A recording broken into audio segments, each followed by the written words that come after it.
JB ജംഗ്ഷനിലേക്ക് സ്വാഗതം. JB ജംഗ്ഷനിൽ സാധാരണ കാണാറുള്ള ഒരു അതിഥിയല്ല ഇന്ന് നമ്മോടൊപ്പമുള്ളത്. പാമ്പുകളുടെ ലോകത്ത് വിഹരിക്കുന്ന കേരളത്തിൻ്റെ നാഗമാണിക്യം വാവാ സുരേഷ്. സുരേഷ് നമുക്ക് സ്വാഗതം ചെയ്യാം JB ജംഗ്ഷനിലേക്ക്.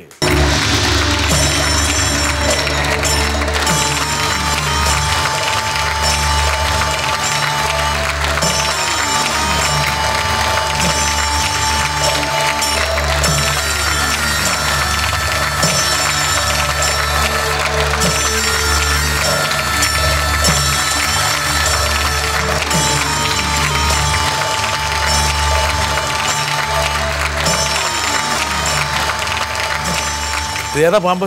ഇത് കാട്ടുപാമ്പ് എന്നറിയപ്പെടുന്നത്. ട്രിങ്കറ്റ് സ്നേക്ക് എന്ന് ഇംഗ്ലീഷിൽ അറിയപ്പെടും, മലയാളത്തിൽ വിഷമുണ്ടോ? ഇത് നോൺ വെനമസ് ആണ്. ഓ ശരി, കുഴപ്പമില്ല.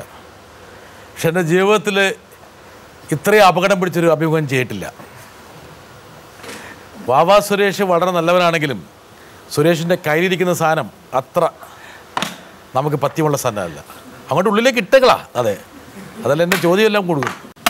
ഇത് എത്ര കാലമായി കൂടെ കൂടിയിട്ട്? അല്ല, ഇദ്ദേഹത്തിന് ഇന്നലെ രാത്രി പത്തനംതിട്ട ജില്ലയിൽ കുമ്പഴ എന്ന് പറയുന്ന സ്ഥലത്ത് മലയോലപ്പുഴ ക്ഷേത്രത്തിൽ പോകുന്ന വഴിക്ക് ഒരു വീട്ടിനകത്തൊരു വലിയ മൂർഖൻ പാമ്പിനെ കണ്ടു എന്ന് പറഞ്ഞ് വിളിച്ചിട്ട് അങ്ങനെ കോന്നി ഫോറസ്റ്റ് വിളിച്ചിട്ട് അങ്ങനെ പോയി കളക്ട് ചെയ്താണ്. ഇനി ശ്വാസം മുട്ടില്ല? ഇല്ല, ഇതിലെല്ലാം ഹോൾ ഇട്ടിട്ടുണ്ട്. അതെ.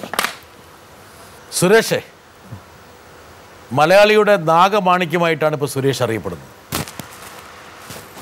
സുരേഷിൻ്റെ പേരിൽ ഹ്രസ്വചിത്രങ്ങൾ വരുന്നു, ആനിമൽ പ്ലാനറ്റിന് വേണ്ടി ഷൂട്ട് ചെയ്യുന്നു, ചാൾസ് രാജകുമാരൻ വന്ന് കൈകുലുക്കുന്നു.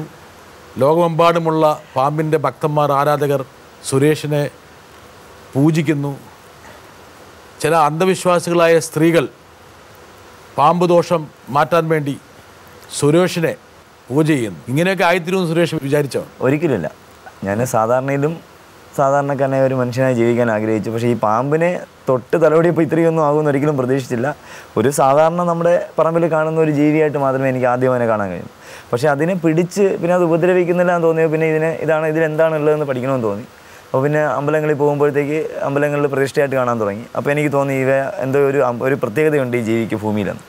അപ്പോൾ അതിനെക്കുറിച്ച് കൂടുതൽ അറിയാൻ ശ്രമിച്ചപ്പോൾ മനസ്സിലായി നമുക്ക് ബയോഡൈവേഴ്സിറ്റിയിലായിരുന്നാലും എക്കോ മെയിൻറ്റെയിൻ ചെയ്യുന്നതിലായിരുന്നാലും ഒക്കെ അനിവാര്യം പാമ്പുകളാണ്. ഇപ്പോൾ കോഴിമുട്ടയ്ക്ക് തന്നെ ഒരു പ്രത്യേകതയുണ്ട്. കോഴിമുട്ട നമ്മൾ ബോഡി മെയിൻറ്റെയിൻ ചെയ്യാൻ വേണ്ടി കഴിക്കുന്നു, പ്രോട്ടീനാണ്, പക്ഷെ അപകടം ഉണ്ടാകുന്നില്ല. പക്ഷേ ആ കോഴിമുട്ടയുടെ വെള്ള നമ്മൾ സിറിഞ്ചിലേക്ക് എടുത്തിട്ട് നീഡിൽ വഴി വെയിനിലേക്ക് ഇഞ്ചെക്ട് ചെയ്താൽ ആ ആളിന് മരണം സംഭവിക്കും. വിഷമാണത്. അത് വിഷമാണ്. പക്ഷേ ഈ പാമ്പിനും ഭൂമിയിൽ ഒരു പാമ്പിനും വിഷമില്ല. ഒരു പാമ്പിനും വിഷമില്ല എന്നുള്ള മൂർഖൻ്റെയും രാജവെമ്പാലയുടെ ഒക്കെ വിഷം എന്ന് പറഞ്ഞാൽ അത് വിഷമല്ല സാർ. കാരണം പാമ്പിൻ്റെ ഗ്രന്ഥിയിലുള്ള ഔഷധം ഒരിക്കലും വിഷമേ അല്ല. കാരണം അത് വെനമാണ്, അത് പ്രോട്ടീനാണ്, അത് മെഡിസിനാണ്.